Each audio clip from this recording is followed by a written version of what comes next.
Meet the editors. Group കളി കൈവിട്ടോ എന്നാണ് ചോദ്യം.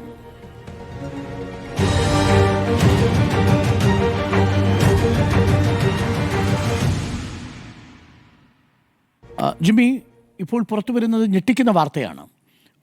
ജോസ് നെല്ലേടത്തിൻ്റെ മരണത്തിന് ഉത്തരവാദി ആ പാർട്ടിയിലെ 3 നേതാക്കളാണ് എന്നതാണ് ഇപ്പോൾ ആത്മഹത്യക്കുറിപ്പിലെ പേരിൽ തന്നെ മനസ്സിലാകുന്നത്. ഗ്രൂപ്പുകളി അതിൻ്റെ പാരമ്യത്തിലെത്തി നിൽക്കുകയാണ്. 9 മാസത്തിനിടയിൽ 3 ജീവനുകളാണ്, കോൺഗ്രസ് കുടുംബത്തിലെ 3 ജീവനുകളാണ് ഈ ഗ്രൂപ്പുകളിൽ നഷ്ടപ്പെട്ടിരിക്കുന്നത്. ഗ്രൂപ്പുകളി കൈവിട്ടോ? വയനാട്ടിൽ കോൺഗ്രസിൽ നടക്കുന്ന ദൗർഭാഗ്യകരമായ സംഭവങ്ങളുടെ അവസാനത്താണെന്ന് വിചാരിക്കട്ടെ, ഒരു മരണം കൂടെ സംഭവിച്ചിരിക്കുന്നു. 3 അല്ല, കഴിഞ്ഞ 10 വർഷത്തിൻ്റെ 4 ആത്മഹത്യകൾ വയനാട്ടിലെ ഗ്രൂപ്പുകളിൽ കോൺഗ്രസ് നഷ്ടപ്പെട്ടിട്ടുണ്ട്. അതിലേറ്റവും അവസാനത്താണ് ജോസ് നെല്ലേടത്തിൻ്റെത്.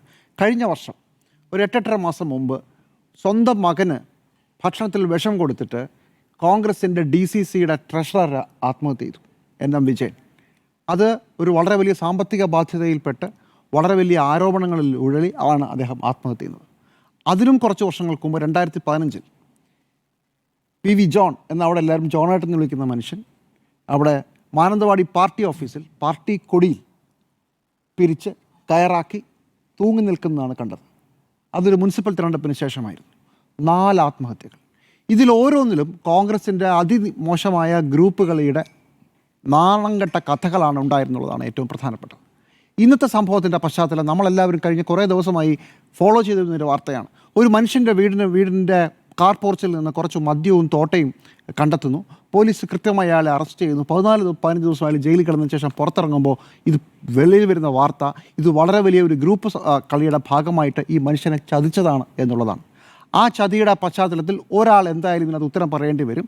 അവിടുത്തെ വാർഡ് മെമ്പറായിട്ടുള്ള ഇപ്പോൾ ആത്മഹത്യ ചെയ്ത ജോസ് നെല്ലേടം. ജോസ് നെല്ലേടമാണ് പോലീസിന് വിവരം കൊടുക്കുന്ന ഒരു മുൻ ക്രൈം ഇൻ്റലിജൻസ് ഓഫീസറെ ഈ വിവരങ്ങൾ കൈമാറിയെന്നാണ് പറയുന്നത്. അപ്പോൾ ഈ പറയുന്ന തങ്കച്ചനെ ജോസ് നെല്ലേടം ചതിച്ചു. ജോസ് നെല്ലേടത്തെ ഇപ്പോൾ നമുക്ക് മനസ്സിലാവുന്നതനുസരിച്ച് 3 കോൺഗ്രസ് നേതാക്കൾ ചതിച്ചു. ഇതാണ് നമുക്ക് മനസ്സിലാവുന്ന വാർത്ത. ഇതിന് പിന്നാമ്പുറത്ത് മറ്റൊരു കഥ കൂടിയുണ്ട്. DCC പ്രസിഡന്റ് ശ്രീ അപ്പച്ചനെ മുള്ളൻകൊല്ലിയിൽ ഒരു പാർട്ടിയുടെ ആലോചനാ യോഗ ദിവസം കയ്യേറ്റം ചെയ്യാൻ ഒരു ശ്രമമുണ്ടായി. ആ ശ്രമത്തിൽ ഉണ്ടായിരുന്നവരിൽ ഒരാളായിരുന്നു അവസാനം വീടിന് മുന്നിൽ നിന്ന് തോട്ടയും മദ്യവും പിടിച്ച് അകത്തുപോയ തങ്കച്ചൻ എന്ന് പറയുന്ന ആളെന്നൊന്നും മനസ്സിലാകുന്നു. അപ്പോൾ നോക്കൂ, കോൺഗ്രസ്സിന് നിയന്ത്രിക്കാമായിരുന്നൊരു പ്രശ്നം, കോൺഗ്രസ്സിനകത്തുണ്ടായിരുന്നൊരു തർക്കം, അത് DCC പ്രസിഡന്റിനെ കയ്യേറ്റം ചെയ്യുന്ന ഒരു ഘട്ടം വരെ എത്തിയ ശേഷമാണ് പിന്നീട് ഈ പ്രതികാര നടപടികൾ ഉണ്ടായത്. കോൺഗ്രസ് എന്ന സംവിധാനം എന്ത് ചെയ്യുകയായിരുന്നു? 2009 വരെ ഒരു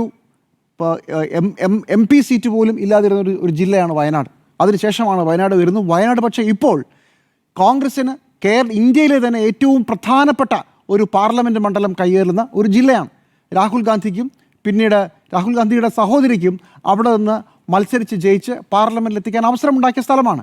അവിടെ കോൺഗ്രസ്സിന് ഗ്രൂപ്പ് സമവാക്യങ്ങളുടെ ബലാബലങ്ങളൊക്കെ ഒരു വഴി എപ്പോഴും നടക്കുമ്പോഴും അവിടെ പ്രശ്നങ്ങൾ കൈവിട്ടു പോകുന്നത് നിയന്ത്രിക്കാനായില്ല എന്നുള്ളതിൻ്റെ അവസാനത്തെ ഉദാഹരണമാണെന്നുള്ളതാണ് പ്രശ്നം. ഇപ്പോൾ ഒരു മനുഷ്യൻ്റെ ആത്മഹത്യയിലെത്തി നിൽക്കുമ്പോൾ ആ മനുഷ്യൻ ഈ സംഭവവുമായി മറ്റൊരാളെ ജയിലിൽ കുടിക്കുന്നതുമായി ബന്ധപ്പെട്ട് സംശയസ്ഥാനത്ത് നിൽക്കുന്ന ആൾ തന്നെയാണ്. പക്ഷേ കഴിഞ്ഞ കുറേ നാളുകളായി ഈ വയനാട്ടിലെ കോൺഗ്രസ്സിൽ വളരെ മോശം കഥകളാണ് നടക്കുന്നത്. അതിൻ്റെ പശ്ചാത്തലത്തിലാണ് ചെറിയ ആളല്ല, വയനാട് ജില്ലയുടെ ട്രഷററായ ഒരു മനുഷ്യൻ മകനെയുമായി ചേർന്ന് ആത്മഹത്യ ചെയ്തത്. അതെന്തിനായിരുന്നു?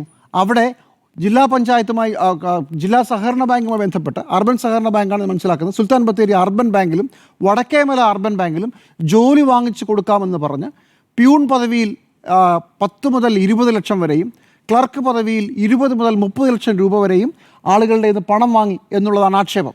അതേതാണ്ട് 3-4-5 കോടി വരും എന്നാണ് പറയുന്നത്. ഈ പണം പക്ഷേ വാങ്ങിച്ചത് ട്രഷററാണ് എന്ന് പലരും സാക്ഷ്യപ്പെടുത്തുന്നു, NM വിജയൻ.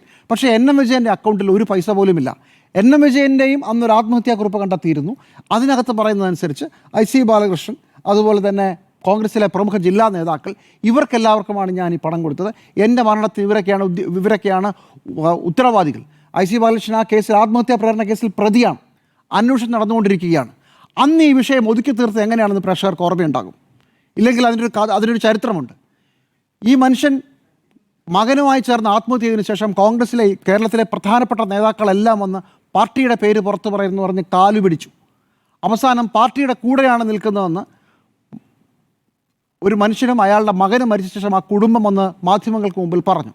അന്നൊരു ഒരു ഒരു എഗ്രിമെൻ്റ് ഉണ്ടായിരുന്നു. വലിയ കടത്തിലാണ് ഈ ആത്മഹത്യ ചെയ്ത മനുഷ്യർക്ക് പണം തിരിച്ചു കൊടുക്കണമെന്ന് മാത്രമല്ല, സ്വന്തം കുടുംബത്തിൻ്റെ സ്വന്തം വീടും പറമ്പും എല്ലാം കടത്തിലാണ്, ജപ്തിയുടെ വക്കിലാണ് എന്നുള്ള സ്ഥിതിയിൽ നിന്ന് കോൺഗ്രസ്സുകാരുടെ വാക്ക് വിശ്വസിച്ച് അന്ന് ആ കുടുംബം ഒന്നും കാര്യമായി നടപടിയുമായി മുന്നോട്ട് പോയില്ല. അതുകൊണ്ടാണ് ആ കേസ് ഇപ്പോഴും എങ്ങും എത്താതെ കറങ്ങി നിൽക്കുന്നത്.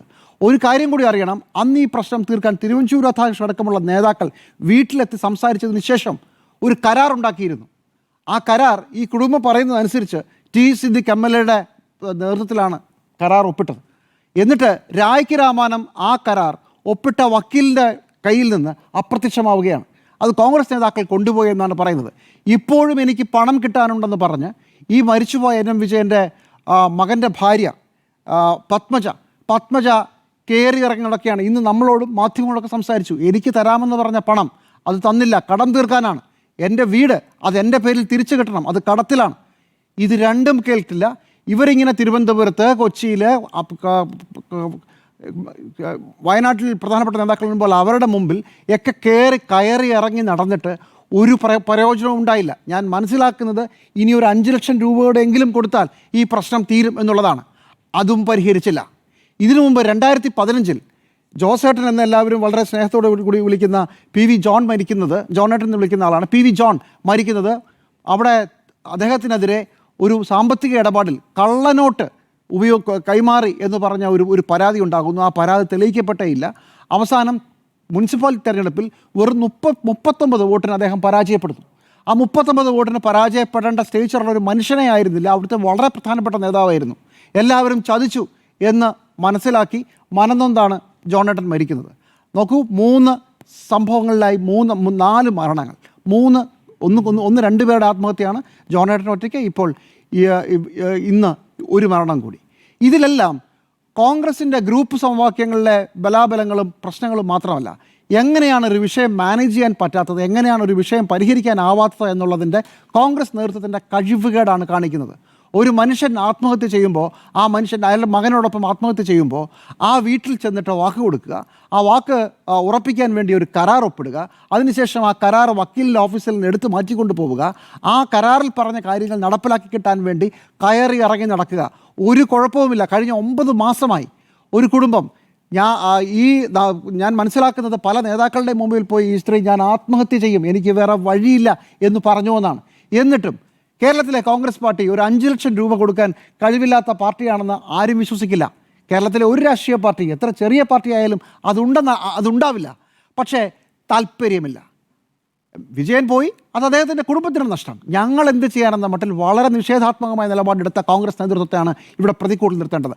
അതേ നേതൃത്വം, അതേ നേതാക്കൾ, അതേ പ്രതികൾ ഇപ്പോൾ വീണ്ടും ഒരു വിഷയത്തിൽ കൊണ്ട് മുന്നോട്ട് വരികയാണ്. നാണം കെട്ട ഒരു കേസല്ല നടക്കുന്നത്. ഒരാൾ പാർട്ടി DCC പ്രസിഡന്റിനെ കയ്യേറ്റം ചെയ്ത സംഭവത്തിൽ പ്രതിയാണ്. ഇത് പരസ്യമായിട്ടാണ്, രഹസ്യമായിട്ട് ഒളിച്ചടിയൊന്നും അടിച്ചതല്ല. ഒരു യോഗത്തിൽ വെച്ച്, മുള്ളൻകൊല്ലി യോഗത്തിൽ വെച്ച് തർക്കമുണ്ടാകുന്നു. ആ തർക്കത്തിൽ ഇടപെട്ട് വലിയ പ്രശ്നമുണ്ടാകുമ്പോൾ അയാളെ ഒന്ന് ജയിലിൽ പൂട്ടിയിടാൻ വേണ്ടി ഗുരുതരമായ കുറ്റമാണെന്ന് തോന്നിപ്പിക്കുന്ന രീതിയിൽ തോട്ടയും വിദേശ മദ്യവും കൊണ്ട് അദ്ദേഹത്തിൻ്റെ വീടിൻ്റെ മുമ്പിൽ കൊണ്ട് വെച്ചിട്ട് പോലീസിനെ വിളിച്ച് പറയുക. അത് ചെറിയ ആളുകളൊന്നുമല്ല. നമുക്കിപ്പോൾ മനസ്സിലാകുന്നതനുസരിച്ച് നേരത്തെ തങ്കച്ചൻ ഉന്നയിച്ച ആരോപണമനുസരിച്ച് DCC സെക്രട്ടറി ഉണ്ട്, ഒരു പക്ഷേ MLA ഉണ്ട്, പ്രധാനപ്പെട്ട അനീഷ് മാമ്പിള്ളിയെയും ഷിനു കടുത്തിലെയും പോലെയുള്ള നേതാക്കളുണ്ട്. ഇവരെല്ലാം ചേർന്ന് ചെയ്തു എന്നാണ് പറയുന്നത്. ഈ ഗ്രൂപ്പിസം കേരളത്തിൽ കോൺഗ്രസിൻ്റെ കുത്തകയൊന്നുമില്ല, എല്ലാ പാർട്ടികളിലും ഒക്കെ ഉണ്ടായിട്ടൊക്കെ ഉണ്ടാവും. പക്ഷേ നോക്കൂ, ഒരാളെ കൊടുക്കാനായി ഇത്ര ഹീനമായ കളി കളിക്കുന്ന, ഒരു പ്രശ്നമുണ്ടായി ഒരാൾ ഒരു കുടുംബത്തിൽ 2 പേർ ആത്മഹത്യ ചെയ്താൽ പോയി വാക്ക് കൊടുത്തിട്ട് ആ വാക്ക് നിസ്സാരമായൊരു തുകയുടെ പേരിലാണെങ്കിൽ ഉള്ളത് പോലും പരിഹരിക്കാതെ ഒളിച്ചു കളിക്കുന്ന പത്മജ പറയുന്നത്, ഞാൻ ഫോൺ ചെയ്ത ഇവരാരും എടുക്കില്ലെന്നാണ്. ഞാനൊരു സ്ത്രീയാണ്, എനിക്ക് എൻ്റെ പ്രശ്നം പരിഹരിക്കാൻ പറയാൻ ആരോടുമില്ല, അതുകൊണ്ട് ഞാനൊന്നും ഒന്നും ചെയ്യില്ല എന്ന് വിചാരിച്ച് ഇവർക്ക് വല്ലാത്ത ധൈര്യമാണ്. ഞാനിനി ആരോട് പോയി പറയാൻ? ഇനിയിപ്പോൾ മാധ്യമങ്ങളോട് പറഞ്ഞിട്ട് കാര്യവുമില്ല. അന്ന് പറയേണ്ട സമയത്ത് ഇവരെല്ലാവരും വീട്ടിൽ പോയി കണ്ട് കാല് പിടിച്ചതുകൊണ്ട് അവർ പിന്മാറിയതാണ്. ആർക്ക് നഷ്ടപ്പെട്ടു? കുടുംബത്തിന് പോയി. ഇനി കോൺഗ്രസ് നേതാക്കൾ പറയുന്നത് വളരെ ശരിയാണ്. അപ്പോൾ 2015 മുതൽ 2025 വരെയുള്ള 4 ആത്മഹത്യകളുടെ പൂർണ്ണ ഉത്തരവാദിത്വം വയനാട്ടിലെ, കേരളത്തിലെ കോൺഗ്രസ് നേതൃത്വത്തിനാണ്.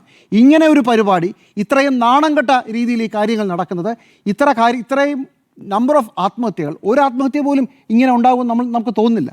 ഇങ്ങനെ ആത്മഹത്യകൾ ഉണ്ടായ വേറൊരു പാർട്ടിയില്ല കേരളത്തിൽ. എന്താണ് കേരളത്തിലെ പ്രധാന പ്രതിപക്ഷ പാർട്ടിയായ കോൺഗ്രസ് കരുതുന്നത്? എന്ത് ചെയ്യാനാണ് ഇവർ ഉദ്ദേശിക്കുന്നത്? 4 മരണങ്ങൾ. എൻ എം വിജയൻ്റെ മരണം അത് കേരളത്തെ ഞെട്ടിച്ച മരണമായിരുന്നു. അതിന് പിന്നാലെ പുറത്തു വന്ന നാറിയ കഥകൾ അതിലും നാണം കെട്ടതായിരുന്നു. ലക്ഷക്കണക്കിന് രൂപ സഹകരണ ബാങ്കിൽ ജോലി കൊടുക്കാമെന്ന് പറഞ്ഞ് വാഗ്ദാനം ചെയ്ത് വാങ്ങിക്കുകയും അത് ആ വയനാട്ടിലെ കോൺഗ്രസ് നേതൃത്വം എടുത്തുകൊണ്ടുപോയി എന്നുമാണ് പറയുന്നത്. ആ കാര്യത്തിൽ പോലും അന്വേഷണ കമ്മീഷൻ ഉണ്ടെന്നോ റിപ്പോർട്ടുണ്ടെന്നോ ഒക്കെ നമ്മൾ കേട്ടു. ഒരാൾക്കെതിരെയും നടപടി ഉണ്ടായില്ല, ഒരാൾക്കും ഒന്നും സംഭവിച്ചില്ല. അവരെല്ലാവരും അതേ പദവിയിലിരിക്കുന്നു. ഇതാ വീണ്ടും ഒരു ഗ്രൂപ്പ് തർക്കത്തിൻ്റെ പേരിൽ ഒരു മനുഷ്യനെ ആദ്യം ജയിലിൽ കയറ്റുന്നു. അതിൻ്റെ പേരിൽ ഇപ്പോൾ പേടിച്ച് മറ്റൊരാൾ ആത്മഹത്യ ചെയ്യുന്നു. കോൺഗ്രസ് കേരളം ഭരിക്കാൻ തയ്യാറെടുക്കുന്ന പാർട്ടിയാണെന്നാണ് അവർ തന്നെ പറയുന്നത്. 2026 കേരളം പിടിച്ചില്ലെങ്കിൽ ഞാനെന്തോ വനവാസത്തിന് പൊക്കളയും എന്നൊരു പ്രധാനപ്പെട്ട നേതാവ് പറയുന്നത് കേട്ടു. ഇങ്ങനെയാണെങ്കിൽ ഒരു പഞ്ചായത്ത് ഭരിക്കാനുള്ള ശേഷി പോലുമില്ലാത്ത, ഒരു പഞ്ചായത്ത് ഭരിക്കാനുള്ള ഒരു മനസാക്ഷി പോലുമില്ലാത്ത നേതാക്കളുടെ ഒരു പാർട്ടിയാണ് കോൺഗ്രസ് എന്ന് പറയേണ്ടി വരും. അല്ലെങ്കിൽ ഈ വിഷയം കോൺഗ്രസ് വളരെ മുമ്പേ പരിഹരിക്കേണ്ടതായിരുന്നു. ഈ കാര്യത്തിൽ മാത്രമല്ല, ഇതിലും പ്രധാനപ്പെട്ടത് ഒരു പാർട്ടിയുടെ ജില്ലാ ട്രഷററാണ് ആത്മഹത്യ ചെയ്തത് മകനൊപ്പം. ആ കാര്യത്തിൽ ആ കുടുംബത്തിൻ്റെ വേദന കേൾക്കാൻ നിങ്ങൾ തയ്യാറായില്ല എന്നുള്ളത് ഒരു പ്രശ്നം. 2, വ്യാപകമായി പണപ്പെരുവ് നടത്തിയെന്നും അത് ജോലി വാങ്ങിച്ചു കൊടുക്കാനാണെന്നും തെളിയിച്ച സ്ഥിതിക്ക് ആർക്കെങ്കിലും എതിരെ നടപടിയെടുക്കാതെ എങ്ങനെയാണ് കേരളത്തിലെ ഒരു ഉത്തരവാദിത്തപ്പെട്ട പാർട്ടിക്ക് മുന്നോട്ട് പോകാനാവുക? ഇപ്പുറത്ത് നോക്കൂ, CPM-ൻ്റെ കാര്യത്തിലാണെങ്കിൽ ഇപ്പോൾ എന്തൊക്കെ ബഹളങ്ങൾ ഉണ്ടായേനെ. ഉത്തരവാദിത്തപ്പെട്ട ഒരു പാർട്ടി എന്ന നിലയിൽ എനിക്ക് ഉറപ്പാണ് കോൺഗ്രസിനേക്കാൾ കുറച്ചുകൂടെ മെച്ചമായി ഇത്തരം വിഷയങ്ങൾ CPM കൈകാര്യം ചെയ്യുമായിരിക്കുമെന്നാണ് ഞാൻ വിചാരിക്കുന്നത്. ഇവിടെ ഒരു ആത്മഹത്യ നടന്നിട്ടും കുലുങ്ങുന്നില്ല എന്ന് പറഞ്ഞാൽ എന്താണ് അതിൻ്റെ അർത്ഥം? കോൺഗ്രസ് സ്വയം നന്നാകാനുള്ള അവസരങ്ങൾ കളഞ്ഞു കുളിച്ചുകൊണ്ടേയിരിക്കുന്നു. വയനാട് നിങ്ങൾക്കൊരു ചെറിയ ജില്ലയല്ല, കേരളത്തിലത് ചെറുതാണ്. പക്ഷേ രാഹുൽ ഗാന്ധിയുടെ സഹോദരിയും മത്സരിച്ച് ജയിച്ച പാർലമെന്റിൽ നിൽക്കുന്ന മണ്ഡലമാണ്. നാണക്കേട് നിങ്ങൾക്കാണ്, അതോർത്താൽ നന്ന. ഗ്രൂപ്പുകളെ കൈവിട്ടു എന്ന് മാത്രമല്ല, അത് മനുഷ്യജീവനുകൾ എടുത്തുകൊണ്ടിരിക്കുന്നു എന്നതാണ് ഞെട്ടിക്കുന്ന യാഥാർത്ഥ്യം. പ്രിയപ്പെട്ട പ്രേക്ഷകരെ, നിങ്ങളിത് എവിടെയെങ്കിലും കേട്ടിട്ടുണ്ടോ? ഭരണത്തിലില്ലാത്ത ഒരു പാർട്ടിയുടെ ഒരു ജില്ലാ കമ്മിറ്റിയുടെ ഭാരവാഹികൾ 5 സഹകരണ ബാങ്കുകളിലേക്ക് അഴിമതി നിയമനം നടത്തുക, അതിൻ്റെ പേരിൽ വിജിലൻസ് അന്വേഷണം നേരിടുക. ആ വിജിലൻസ് അന്വേഷണത്തിൻ്റെ ഭാഗമായി 299 സൊസൈറ്റികളിലും വഴിവിട്ട രീതിയിൽ നിയമനം നടത്തിയെന്ന് കണ്ടെത്തുക. കോടിക്കണക്കിന് രൂപ കോഴ വാങ്ങി വയനാട് ജില്ലയിലെ കോൺഗ്രസിൻ്റെ ജില്ലാ നേതൃത്വത്തിൻ്റെ ആശീർവാദത്തോടു കൂടി നിയമനം നടത്തിയെന്ന വാർത്ത പുറത്തു വരുമ്പോൾ ആ വാർത്തയിൽ ബാക്കി എല്ലാ നേതാക്കളും ഒഴിവാവുകയും തന്നെ മാത്രം ലക്ഷ്യമിട്ട് അന്വേഷണം വരുന്നു എന്നത് കണ്ട് അവിടെയുള്ള ഒരു മുതിർന്ന നേതാവ്, അതും കോൺഗ്രസിൽ ആജീവനാന്തകാലം താൻ ജീവിച്ചിരുന്ന നിമിഷം പോലും കോൺഗ്രസ് എന്ന പാർട്ടിയെ പ്രതിരോധത്തിലാക്കാൻ ആഗ്രഹിക്കാതിരുന്ന DCC treasurer N M Vijayan ആത്മഹത്യ ചെയ്യുമ്പോൾ, അദ്ദേഹത്തിൻ്റെ മകന് പോയിസൺ കൊടുത്ത് ആത്മഹത്യ ചെയ്യുമ്പോൾ, കേരളത്തിൽ നമ്മൾ ഇന്നേ വരെ കേട്ടിട്ടില്ല. പ്രതിപക്ഷത്തിരിക്കുന്ന ഒരു പാർട്ടിയിലാണ് ഇത് സംഭവിക്കുന്നത് എന്ന് ഓർമ്മിക്കണം. ഈ പാർട്ടി അധികാരത്തിലെത്തിയാൽ എന്താകും എന്ന് സ്വാഭാവികമായും ഒരു ചിന്തയുണ്ടാവില്ലേ? അത് ഈ നേതാക്കൾക്ക് ആ ചിന്ത വേണ്ടേ? ഇതാദ്യമായിട്ടാണോ ഇത് പഠിക്കുന്നത്? നേരത്തെ പറഞ്ഞു PV ജോണിൻ്റെ കാര്യം. ബ്ലോക്ക് പ്രസിഡന്റ് ആയിരുന്നില്ലേ PV ജോൺ? 2015 നവംബറിൽ PV ജോൺ ആത്മഹത്യ ചെയ്യുമ്പോൾ അദ്ദേഹത്തിന് അർഹതപ്പെട്ട ഒരു സീറ്റിൽ, അദ്ദേഹം വിജയിക്കുമെന്ന് ഉറപ്പുവരുത്തിയ ഒരു സീറ്റിൽ അദ്ദേഹത്തെ വിജയിപ്പിക്കാതിരിക്കാൻ വേണ്ടി കള്ളക്കേസിൽപ്പെടുത്തുന്ന രീതി ഈ വയനാട്ടിൽ ഉണ്ടായിരുന്നതല്ലേ? അന്ന് മുതൽ തുടങ്ങിയതല്ലേ വയനാട്ടിലെ DCCയുടെ നേതൃത്വത്തിലുള്ള ഈ കള്ളക്കളികൾ? ഒരു വയനാട് എന്ന് പറയുന്നൊരു കോൺസ്റ്റിറ്റ്യുവൻസി ഇന്ത്യയുടെ ശ്രദ്ധ ആകർഷിച്ച കോൺസ്റ്റിറ്റ്യുവൻസി അല്ലേ? അവിടെ നിന്ന് ജയിച്ചു പോയത് നമ്മുടെ പ്രതിപക്ഷ നേതാവ് രാഹുൽ ഗാന്ധിയല്ലേ? അവിടെ ഇപ്പോൾ ജയിച്ചു നിൽക്കുന്നത് പ്രിയങ്ക ഗാന്ധിയല്ലേ? ആ വയനാടിനെ ദേശീയ തലത്തിൽ ശ്രദ്ധിക്കുന്ന ഒരു കോൺസ്റ്റിറ്റ്യുവൻസിയെ ഒരു ജില്ലാ നേതൃത്വമാക്കി മാറ്റാൻ കഴിയാതെ വിലപ്പെട്ട 4 ജീവനുകൾ എടുത്തിരിക്കുന്നു വയനാട്ടിലെ DCC നേതൃത്വത്തിനുള്ളിലുള്ള ഗ്രൂപ്പുകളിൽ എന്നുള്ളതാണ് നമ്മുടെ മുന്നിലുള്ള യാഥാർത്ഥ്യം. നമുക്ക് 2 കേസുകളും കമ്പയർ ചെയ്യണം. ഞാനിന്ന് പത്മജയുമായി സംസാരിച്ചു. പത്മജ എന്നെ വിളിച്ച് നമ്മൾ ആ വാർത്ത കൊടുത്ത വിവരം സൂചിപ്പിച്ചു. പത്മജ പലതവണയും ഈ വിഷയവുമായി ബന്ധപ്പെട്ടുകൊണ്ട് വാർത്ത കൊടുക്കാൻ പോകുമ്പോഴൊക്കെ നമ്മൾ പറഞ്ഞിരുന്നത് പരിഹരിക്കും, പാർട്ടി ഉറപ്പ് നൽകിയിട്ടുണ്ടല്ലോ, തിരുവഞ്ചൂർ രാധാകൃഷ്ണൻ ഉറപ്പ് നൽകിയിട്ടുണ്ട്, ആ ഉറപ്പ് നമുക്ക് പാലിക്കാം, സിദ്ദിഖാണ് ഉറപ്പ് നൽകിയിരിക്കുന്നത്. എന്താ പ്രശ്നം? എൻ എം വിജയൻ എന്ന് പറയുന്നത് പ്രേക്ഷകർ മനസ്സിലാക്കണം. 5 പ്രധാനപ്പെട്ട സഹകരണ ബാങ്കുകളിലേക്കായിരുന്നു അന്ന് വഴിവിട്ട രീതിയിൽ കൈക്കൂലി വാങ്ങിക്കൊണ്ട് നിയമനം നടത്താൻ വേണ്ടി വയനാട് DCC തീരുമാനിച്ചത്. ആ DCCയുടെ IC ബാലകൃഷ്ണൻ്റെ നേതൃത്വത്തിൽ, ND അപ്പച്ചൻ്റെ നേതൃത്വത്തിൽ, അന്നത്തെ ഗോപിനാഥിൻ്റെ നേതൃത്വത്തിൽ, ബാലചന്ദ്രൻ്റെ നേതൃത്വത്തിൽ നടത്തിയ വലിയ അഴിമതി നിയമനത്തിൻ്റെ കഥകളാണ് പുറത്തു വന്നുകൊണ്ടിരുന്നത്. അതിലെ വാസ്തവം എന്താണ് എന്നുള്ളത് അന്വേഷണത്തിന് ശേഷം മാത്രം ബോധ്യമാകേണ്ട കാര്യമാണ്. പക്ഷെ ഒരു കാര്യം ബോധ്യമായിരുന്നു, അവിടെ അഴിമതി നടന്നിരുന്നു എന്നത് വ്യക്തമാണ്. അത് നിലവിൽ നമുക്ക് ലഭ്യമായിരിക്കുന്നത് NM വിജയൻ്റെ ആത്മഹത്യാക്കുറിപ്പിലാണ്. അതിൽ IC ബാലകൃഷ്ണൻ്റെ പേരും ND അപ്പച്ചൻ്റെ പേരും പരാമർശിക്കുകയും ചെയ്യുന്നുണ്ട്. പ്രിയപ്പെട്ട പ്രേക്ഷകർ ഒരു കാര്യം കൂടി മനസ്സിലാക്കണം, ചതിയിൽ കള്ളമില്ല എന്നല്ലേ, പക്ഷേ ഇവിടെ അതിലും ചതിച്ചിരിക്കുന്നു എന്നുള്ളതാണ്. NM വിജയന് 2 മക്കളാണ്. അതിൽ ഒരു മകൻ ജിജേഷ് ചെറിയ മാനസിക അസ്വസ്ഥമുള്ള ഒരു കുട്ടിയായിരുന്നു. പക്ഷേ അത്യാവശ്യം കാര്യങ്ങൾ ഒരു പാർട്ട് ടൈം സ്വീപ്പർ എന്ന നിലയിലൊക്കെ കാര്യങ്ങൾ വൃത്തിയായിട്ട് ചെയ്യാനും എൻഗേജ് ചെയ്യാനും പറ്റിയിരുന്നു. നോക്കൂ, ഇന്നേ വരെ കോൺഗ്രസ് പാർട്ടിയിൽ നിന്നല്ലാതെ മറ്റൊരു പാർട്ടിയിലേക്ക് പോയിട്ടില്ല NM വിജയൻ. ആ പാർട്ടിയുമായി അത്രയും അധികം ആത്മബന്ധം സൂക്ഷിച്ചിരുന്നൊരു മനുഷ്യനാണ്. ഒരു വയോധികനായ മനുഷ്യനായിരുന്നു. അദ്ദേഹത്തിന് ആകെ ഒരേ ഒരു ആഗ്രഹമേ ഉണ്ടായിരുന്നുള്ളൂ. അദ്ദേഹമൊന്നും ഈ പണം ഒരു പൈസയും കൈപ്പറ്റിയിട്ടില്ല കേട്ടോ. ഒരു പൈസയും ഈ കോഴപ്പണത്തിൻ്റെ ഒരു വിഹിതവും ഈ NM വിജയൻ കൈപ്പറ്റിയിട്ടില്ല.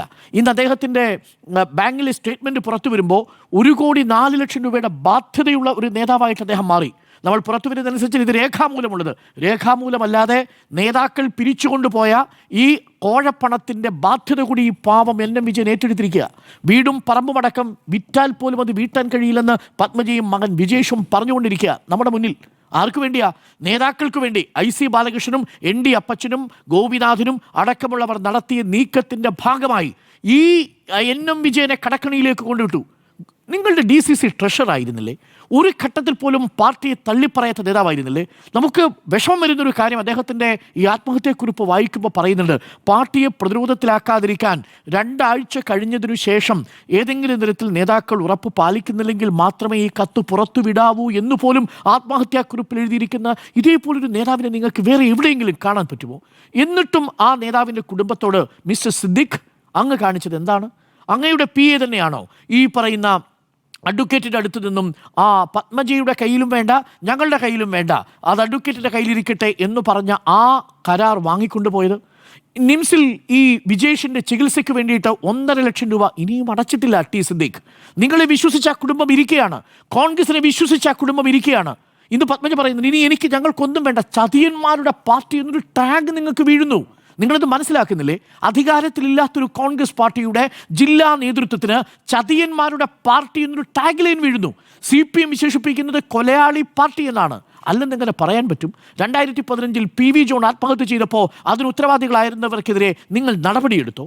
NM വിജയനും മകൻ ജിജേഷിൻ്റെയും മരണത്തിന് ഉത്തരവാദികളെന്ന ആത്മഹത്യാക്കുറിപ്പിൽ തന്നെയുള്ള ND അപ്പച്ചൻ്റെ, ഗോപിനാഥിൻ്റെ, IC ബാലകൃഷ്ണൻ്റെ പേരിൽ നിങ്ങൾ പേരിനെങ്കിലും ഒരു നടപടിയെടുത്തോ? അന്ന് നടപടിയെടുത്ത് പാർട്ടിയിൽ നിന്ന് ഇവരെ പുറത്താക്കിയിരുന്നെങ്കിൽ ഇന്നിപ്പോൾ മുള്ളൻകൊല്ലിയിൽ ഇങ്ങനൊരു വിഭാഗീയതയുടെ ഭാഗമായി ഈ തങ്കച്ചൻ്റെ വീട്ടിൽ ഇതേപോലെ ഒരു കള്ളക്കേസിൽ കൊടുക്കുന്ന രീതിയിൽ മദ്യവും തോട്ടയും കൊണ്ട് വെക്കേണ്ടി വരുന്ന സാഹചര്യം ഉണ്ടാകുമായിരുന്നു. ഇതിൽ ഇപ്പോൾ ജോസ് നെല്ലാട് എന്ന് പറയുന്ന അവിടുത്തെ ഒരു മാന്യനായ കോൺഗ്രസ്സുകാരനാണെന്നാണ് നമ്മൾ മനസ്സിലാക്കുന്നത്.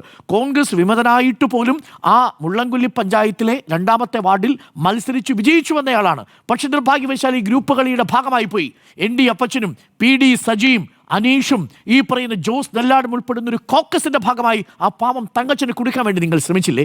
എങ്ങനെയാണോ PV ജോണിനെ കുടിക്കിയത്? നിങ്ങൾക്ക് വേണ്ടിയിരുന്നത് തങ്കച്ചൻ്റെ രക്തമായിരുന്നു മിസ്റ്റർ അപ്പച്ചൻ. പക്ഷേ തങ്കച്ചൻ മരിക്കുകയല്ല ചെയ്തത്. തങ്കച്ചൻ പോരാടാൻ തീരുമാനിച്ചു.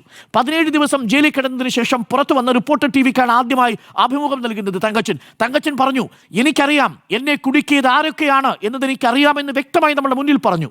പക്ഷെ അവിടെയും ND അപ്പച്ചൻ രക്ഷപ്പെട്ടു, അവിടെയും സജി രക്ഷപ്പെട്ടു, അവിടെയും DCCയിലെ മുതിർന്ന നേതാക്കൾ രക്ഷപ്പെട്ടു. ബലിയാടാകേണ്ടി വന്നത് ആരാ? ജോസ് നെല്ലാട് എന്ന് പറയുന്ന അവിടുത്തെ 2ാമത്തെ വാർഡിലെ ഒരു കോൺഗ്രസിൻ്റെ മെമ്പർ, ഒരു സാധാരണ കോൺഗ്രസ് മെമ്പർ. ആ പ്രാദേശിക അയാൾക്കറിയാം ഈ അന്വേഷണം നേരെ പോയി വരാൻ പോകുന്നത് തന്നിലേക്കാണ്. കാരണം ആരാണ് ഇൻഫോർമർ എന്നുള്ളത് പുറത്തു വന്നു കഴിഞ്ഞു. അത് ജോസ് നെല്ലാടാണ് ഇൻഫോർമർ എന്നത് പുറത്തു വന്നു കഴിഞ്ഞു. ജോസ് നെല്ലാടിനെ അതിനെ പ്രേരിപ്പിച്ചത് ആരാണ്? അവരല്ലേ യഥാർത്ഥത്തിൽ പ്രതികളാകേണ്ടിയിരുന്നത്. ആ പ്രതികളാകേണ്ടിയിരുന്ന അവർ പുറത്തു വിലസുകയും ഒടുവിൽ തൻ്റെ പേര് പുറത്തു വരികയും ചെയ്യുന്നത് കണ്ടപ്പോൾ അദ്ദേഹം ആത്മഹത്യ ചെയ്യാൻ തീരുമാനിക്കുകയാണ്. ആ നിമിഷം ഒന്ന് ആലോചിച്ച് നോക്കണം. ആ പാർട്ടിക്ക് വേണ്ടി, വിശ്വസിച്ച പാർട്ടിക്ക് വേണ്ടി ആത്മഹത്യ ചെയ്യുന്ന NM വിജയൻ, അതും മകന് പാർട്ട് ടൈം സ്വീപ്പറായിട്ടുള്ള പണി സുൽത്താൻ ബത്തേരി അർബൻ സഹകരണ ബാങ്കിൽ കൊടുക്കുമ്പോൾ ആ മനുഷ്യൻ കരുതിയിരുന്നത് ആ ജോലി സ്ഥിരപ്പെടുമെന്നാണ്. പ്രിയപ്പെട്ട പ്രേക്ഷകരെ, നിങ്ങൾ വിശ്വസിക്കില്ല, NM വിജയൻ്റെ മകനായ ജിജേഷിനെ ആ പാർട്ട് ടൈം സ്വീപ്പർ ജോലിയിൽ നിന്ന് ഈ പാർട്ടിക്കാർ പിരിച്ചുവിട്ടു. അവിടുത്തെ പുതിയ ഭരണസമിതി പിരിച്ചുവിട്ടു. എന്നിട്ട് അദ്ദേഹം കേടപേക്ഷിച്ചു, എൻ്റെ മകനൊരു ജോലി കൊടുത്താൽ മതി, ഒരു പാർട്ട് ടൈം സ്വീപ്പറായിട്ട് ജോലി കൊടുത്താൽ മതി, ബാക്കിയൊന്നും ആ മനുഷ്യൻ ആവശ്യപ്പെട്ടില്ല. സ്വത്തുണ്ടാക്കാനോ സ്വിസ് ബാങ്കിൽ കൊണ്ട് പണമിടാനോ ഒന്നുമല്ല എൻ വിജയൻ ആഗ്രഹിച്ചത്. തൻ്റെ മകൻ ജിജേഷിനെ എൻഗേജ് ചെയ്യാൻ വേണ്ടുന്ന ഒരു പണി, അവൻ അവിടെ വന്ന് എന്തെങ്കിലും പണി ചെയ്തോട്ടെ, വേണമെങ്കിൽ പണം പോലും ഞാൻ അങ്ങോട്ട് നൽകാമെന്ന് പോലും പറഞ്ഞു. കാരണം പ്രായപൂർത്തിയായ ഒരു ചെറുപ്പക്കാരനാണ് ജിജേഷ്. പക്ഷേ ചെറിയ മാനസികമായിട്ടുള്ള ഒരു ഭിന്നശേഷിക്കാരൻ കൂടിയാണ്. അതുകൊണ്ട് തന്നെ കൃത്യമായിട്ട് വീട്ടിൽ നിർത്തി ഒറ്റയ്ക്ക് പോകാൻ കഴിയില്ല. ഒടുവിൽ അന്ത്യയാത്രയ്ക്ക് പോകുമ്പോൾ ആ മനുഷ്യൻ സ്വന്തം മകനെ കൂടി അങ്ങ് കൊണ്ടുപോകാൻ തീരുമാനിച്ചു. ഇതിൻ്റെയൊക്കെ പാപത്തിൻ്റെ കറ കോൺഗ്രസ് ജില്ലാ നേതൃത്വമേ നിങ്ങൾ എങ്ങനെ കഴുകിക്കളയും? PV ജോണിൻ്റെ മരണത്തിൻ്റെ കറ, ഈ NM വിജയൻ്റെ ആത്മഹത്യയുടെ കറ, NM വിജയൻ മകന് പോയിസൺ കൊടുത്ത് വിഷം കൊടുത്ത് കൊല്ലേണ്ടി വന്ന സാഹചര്യം ഉണ്ടാക്കിയതിൻ്റെ ആ പാപത്തിൻ്റെ കറ, ഇപ്പോൾ ജോസ് നെല്ലാട് എന്ന കോൺഗ്രസ് നേതാവിൻ്റെ ആത്മഹത്യക്ക് കാരണമായതിൻ്റെ കറ, ഈ തങ്കച്ചൻ്റെ വീട്ടിൽ കൊണ്ടുപോയി കള്ളക്കേസ് കൊടുക്കാൻ വേണ്ടി നിങ്ങൾ നടത്തിയ ഗൂഢാലോചനയുടെ പാപത്തിൻ്റെ കറ നിങ്ങൾ എവിടെ കൊണ്ടുപോയി കളയും എന്നുള്ളതാണ് ചോദ്യം. എന്നെ അത്ഭുതപ്പെടുത്തുന്നത് ഇതിൻ്റെ ഉത്തരവാദികളായവർക്കെതിരെ നടപടിയെടുക്കുമെന്ന് അന്ന് നമ്മളോട് പറഞ്ഞത് അന്നത്തെ കോൺഗ്രസ് പാർട്ടി പ്രസിഡന്റായിരുന്ന K. സുധാകരനാണ്. എന്നാൽ ഇപ്പോൾ അതിന്മേൽ ഒരു നടപടിയും ഉണ്ടായില്ല. വീണ്ടും നടപടിയെടുക്കുമെന്ന് പറയുന്നത് ഇപ്പോഴത്തെ കോൺഗ്രസ് അധ്യക്ഷൻ സണ്ണി ജോസഫാണ്. ഒരു ചുക്ക് സംഭവിക്കില്ലേ ഈ പാർട്ടിയിൽ? ഇനിയും പാവപ്പെട്ട തങ്കച്ചന്മാരും ജോസ് നെല്ലാടുമാരും NM വിജയന്മാരും ജിജേഷുമാരും PV ജോൺമാരും വയനാട്ടിൽ ഈ പാർട്ടി വിശ്വസിച്ച് ഇപ്പോഴും ബാക്കി നിൽക്കുന്നു എന്നതാണ്.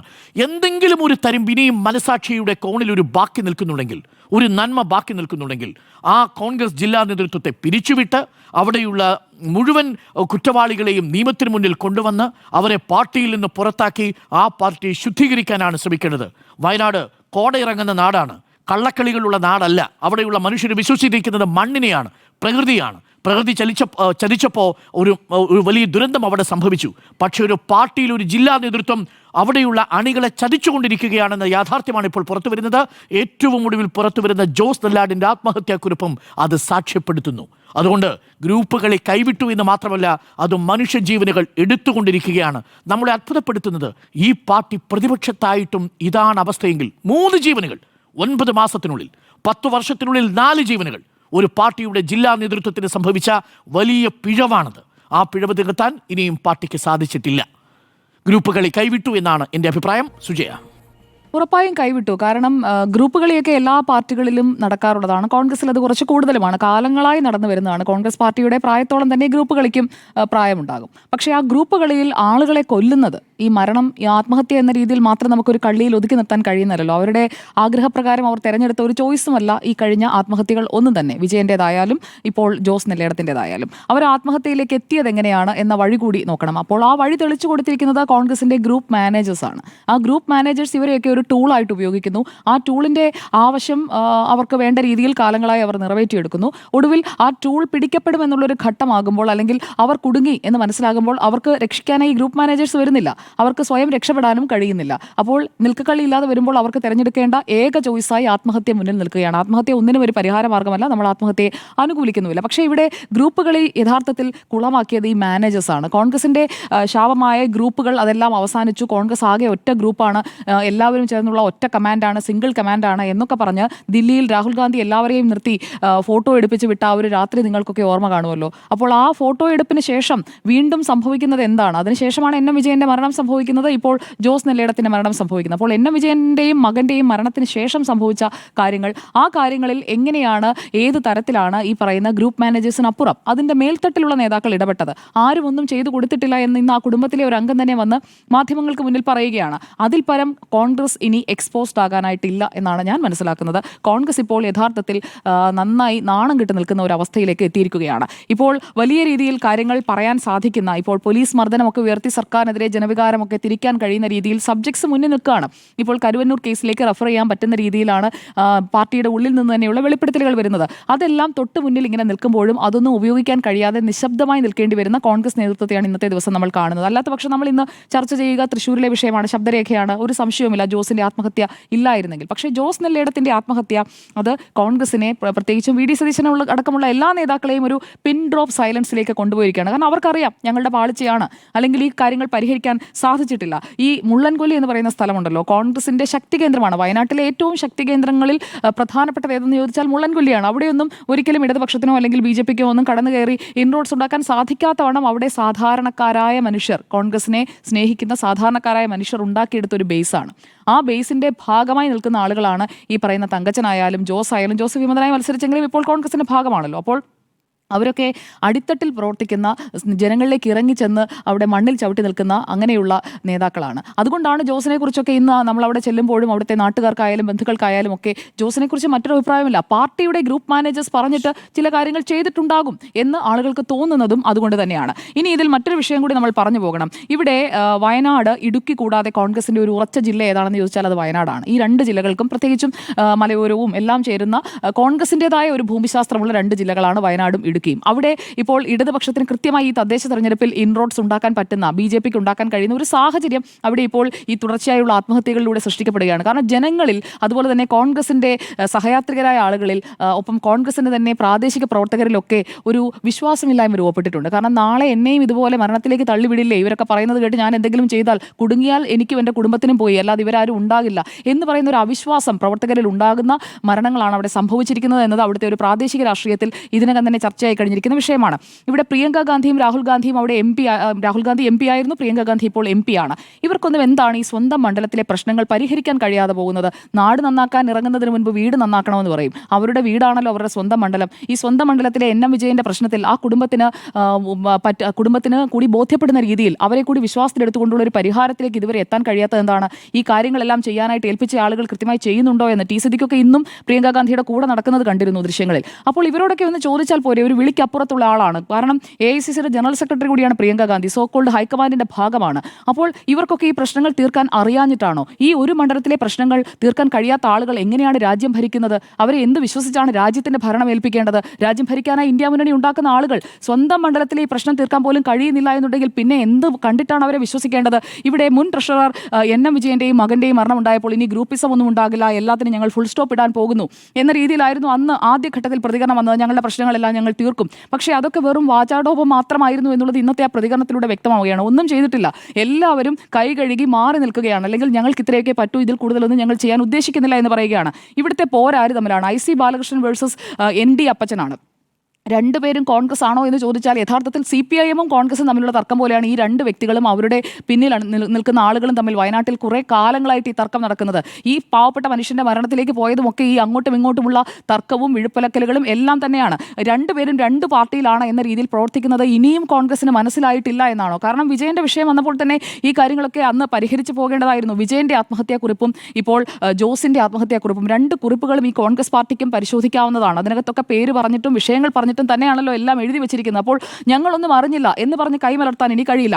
ഇവിടെ നോക്കൂ, വയനാട് DCCയെ നമ്മൾ കുറച്ച് വാചകങ്ങൾ കൊണ്ട് ഡിസ്ക്രൈബ് ചെയ്യാനായിട്ട് ആവശ്യപ്പെടുകയാണെന്നുണ്ടെങ്കിൽ അവിടെ ബിട്രയൽ ഉണ്ട്, ചീറ്റിംഗ് ഉണ്ട്, കറപ്ഷൻ ചാർജസ് ഉണ്ട്, അലിഗേഷൻസ് ഉണ്ട്, ഗ്രൂപ്പ് വാർ ഉണ്ട്.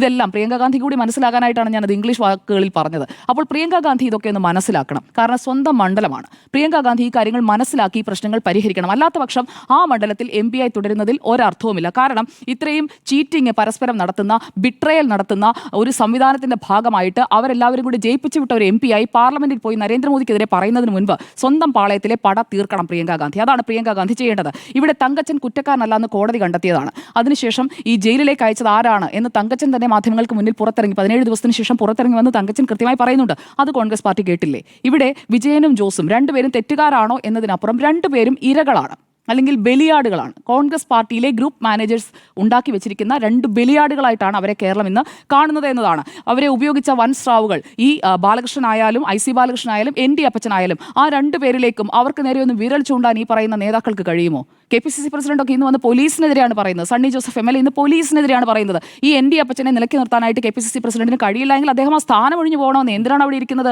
KPCC പ്രസിഡന്റായിരിക്കുമ്പോൾ ഒരു DCCയെ നിയന്ത്രിക്കാൻ, അല്ലെങ്കിൽ DCC പ്രസിഡന്റ് സ്ഥാനത്തുള്ള ആളെ കൃത്യമായിട്ട് അയാൾ ചെയ്ത കാര്യങ്ങൾ തെറ്റാണെങ്കിൽ അത് പറയാൻ കഴിയണം. അത് പറയാൻ കഴിയില്ല എന്നുണ്ടെങ്കിൽ മറ്റു പാർട്ടികളെ വിമർശിച്ചിട്ടൊന്നും ഒരു കാര്യവുമില്ല. ഇവിടെ ജോസ് ഞരമ്പ് മുറിച്ച് അതിനുശേഷം വിഷം കഴിച്ച് കുളത്തിൽ ചാടുകയാണ്. അയാൾ മരിക്കാൻ ഉറപ്പിച്ചുകൊണ്ട് ആ ഒരു തീരുമാനമെടുത്തെങ്കിൽ അതിന് പിന്നിലുള്ള ആളാരാണ്? ജോസിനോട് ഈ വിളിച്ച് പോലീസ് സ്റ്റേഷനിൽ അറിയിക്കാൻ പറഞ്ഞതാരാണ്?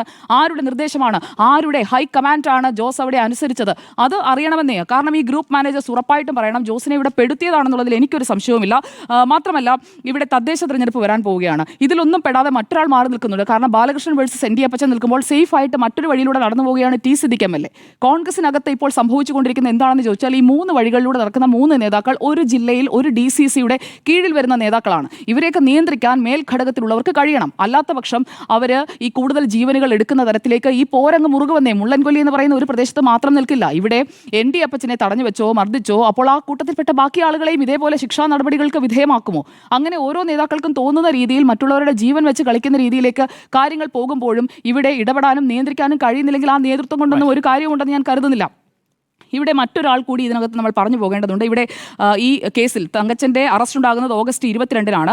ആ കേസിൽ പിന്നീട് അറസ്റ്റ് ചെയ്തത് ഈ മദ്യമൊക്കെ കൊണ്ടുവന്നത് കർണാടകയിൽ നിന്നുള്ള മദ്യമാണ്. ആ കൊണ്ടുവന്നത് മരക്കടവ് സ്വദേശി PS പ്രസാദാണ്. പ്രസാദ് കൃത്യമായി മൊഴി നൽകിയിട്ടുണ്ട്. എന്തുകൊണ്ട് അന്വേഷണം എത്തുന്നില്ല? PS പ്രസാദ് പറഞ്ഞ മൊഴിയിലുള്ള ആളുകളിലേക്ക് അന്വേഷണം എത്തണം. അപ്പോൾ കൃത്യമായി ആരാണ്, അപ്പച്ചനാണോ അബാലകൃഷ്ണനാണോ മറ്റാരെങ്കിലും ആണോ എന്നുള്ളതൊക്കെ കൃത്യമായിട്ട് മനസ്സിലാക്കാൻ സാധിക്കും. പോലീസിന്റെ കയ്യിൽ എന്താണ് എന്നുള്ളതുണ്ട്. പോലീസിലും രാഷ്ട്രീയമുണ്ടോ എന്നൊരു ചോദ്യം കൂടി അവിടെ എന്തായാലും ബാക്കി നിൽക്കുകയാണ്. അപ്പോൾ ഈ വിഷയത്തിൽ എന്തായാലും ഹൈക്കമാൻഡ് ഇടപെട്ട് ഈ ഗ്രൂപ്പുകളെ അവസാനിപ്പിച്ചില്ലെങ്കിൽ താഴെയുള്ള ആളുകളുടെ കൂടുതൽ ജീവൻ എടുക്കുന്ന രീതിയിലേക്ക് ഈ രാഷ്ട്രീയ കളി പോകുമെന്നുള്ളത് ഉറപ്പാണ്.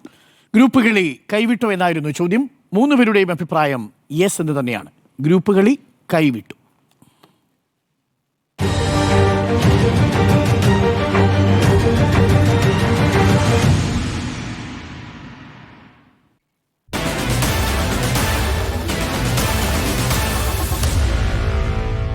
Meet the editors.